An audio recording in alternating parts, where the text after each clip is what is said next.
Right, now, welcome to blog 11.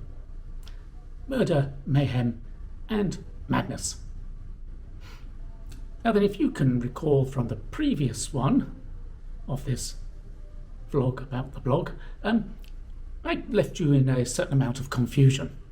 Well, I'm now going to confuse you even more, because frankly that's what the Brits were, and when you've got a government in total confusion, what do governments like to do? Well, they just blow something up. You know, it seems to be the main answer. You do something really drastic, but the question is, what are these guys going to do that's even more drastic than what's already been done? Now then, let's put it this way. Now the Mahdi's on a roll. He's got rid of Kudin.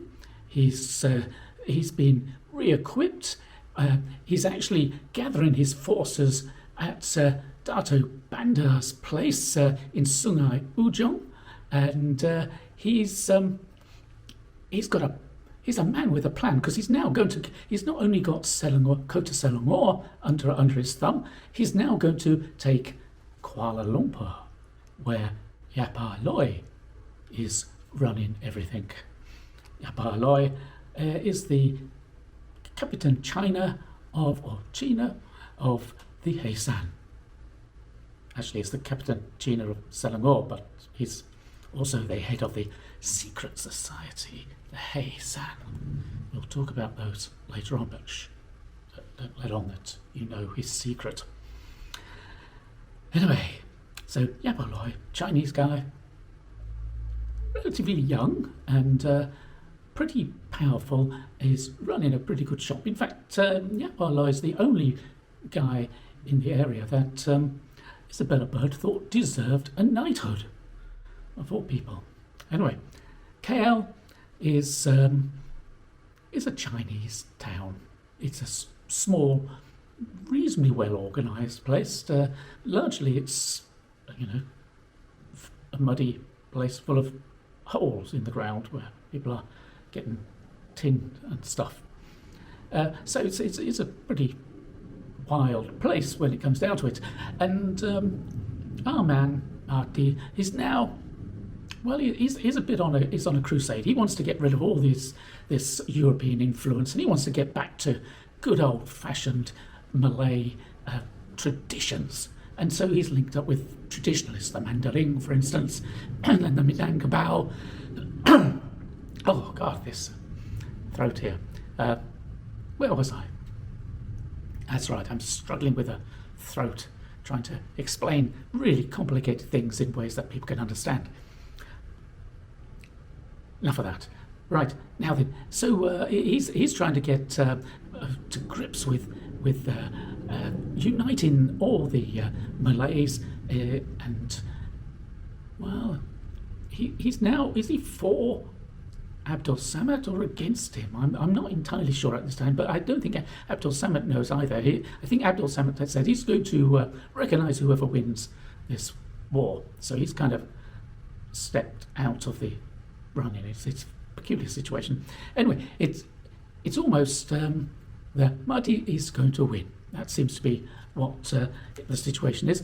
And because of that, Tengku Kudin's men in the Klang fort were getting rather nervous, and so they decided that they don't want the same to happen to them as what happened in Kota Selangor to Tengku Kudin's men. They make a run for it, and they run straight into Mahdi's men, and Mahdi captures them all. Now then, there's who's it? Hayes, Hagen, and Cavalieri, and 80 sepoys. I've got to write these things down now because it's getting confusing. So many names.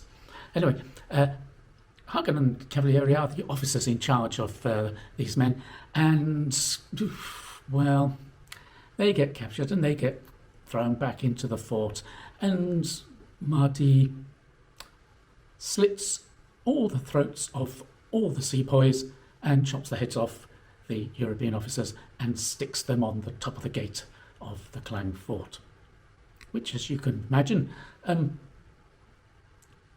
gets him noticed. Even more so, he burns down all of Kuala Lumpur. Yep, he burns it all down, and Yap Ah Loy has to run, and he escapes in nothing but his underpants. This is something that he does not forget. And naturally, he escapes, and he makes his way down to Singapore, where he consults his lawyer. It is amazing how many of these guys consult their lawyer after these kind of things. I guess he's probably saying to him, well, you know, is there any chance we can sue this guy for damages? Well, he goes there, and, Captain de Fontaine, remember him? Well, he does recall the heads of his friends put up on the walls, and this perhaps leads him to justify what he did up in Sungai Ujung. So, you know, everything has consequences. And Raja Mahdi, he didn't really think through what he was doing, because he could have settled, so to speak. But what he did now, which was supposed to strike fear into the hearts of every white man, which it did, but it was somewhat of a PR disaster. Because now what happens is that Tengku Kudin has the same lawyer as Yap Ah Loy, and this is Mr. J.G. Davidson. And, you know, as lawyers do, he puts together a deal where he contacts the Sultan of Pahang, and the Sultan of Pahang, who's not particularly friendly towards Mahdi or Abdul Samad or practically anybody really when it comes down to it. He takes the money and says, yes, sure, there's all my troops here who are well seasoned. They've been fighting an endless civil war here, so we're pretty tough, and we can do with the cash. And so they hire an army, and these guys from Pahang, they come at Selangor from all angles. They come by sea and go up to Kota Selangor, and they come by the rivers, and so they head off to KL. They're all over the place. They stop off at Janda Bike, favourite holiday haunt of myself and my wife, and in fact, Janda Bike's a favourite holiday haunt of none other than Dr. Mahathir, plus a whole bunch of other politicos. It's an area where a lot of political guys from KL have holiday homes or places where they go for a retreat and for a quick conference to plot the next policy address or something or other. Anyway, now then, the guys from Pahang, they come at Mahdi's men from all angles.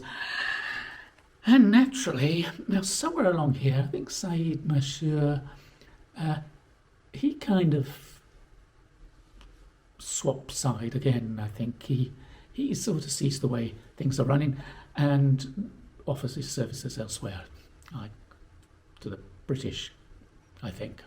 I think that's perhaps his Arabs anyway.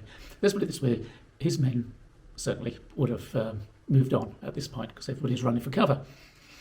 So what happens now is that it's a PR disaster, and do you remember the Mandaling? Well, nobody does anymore because the Pahang, they just wipe them out practically. They chase them off, they burn their villages, and the Mandaling rush off to Perak and hide away, change their names. It's pretty much a disaster for their little community. So everybody's running for cover now. People are moving around. The entire place is chaotic, and Tengku Kudin is now back in power, remarkably so. Similarly, Yap Ah Loy, he's back up there, and he's, he takes a deep breath and begins to rebuild Kuala Lumpur once again. which is perhaps why Isabella thought he was a tough guy who could organise things under very difficult circumstances. Now then, who's in charge? Tengku Kudin's in charge, and he persuades Abdul Samad that he's got to accept that he's now in charge. And we're getting, the British are really getting confused here. And Governor Ord, who's been sending these reports back to the Colonial Office, is kind of loses their faith a bit and takes early retirement, very coincidentally. And Mr. Clark is sent in as the new governor of the Straits communities. And he's given an order to, go in there, sort things out, try and restore order, find out what's going on, and look after British interests. And so, naturally, Mr. Clark goes in and looks around and comes to exactly the same conclusion that Governor Ord had come to, and that is send in the gunboats. And, well, I'll tell you what happened in the next blog. Bye. Oh, sorry. I should say, look, subscribe and share and I don't know, comment or something or other. Read the blog, which will enlighten you. It's got nice pictures in there. You can see some of the pictures of the people involved. And that's it.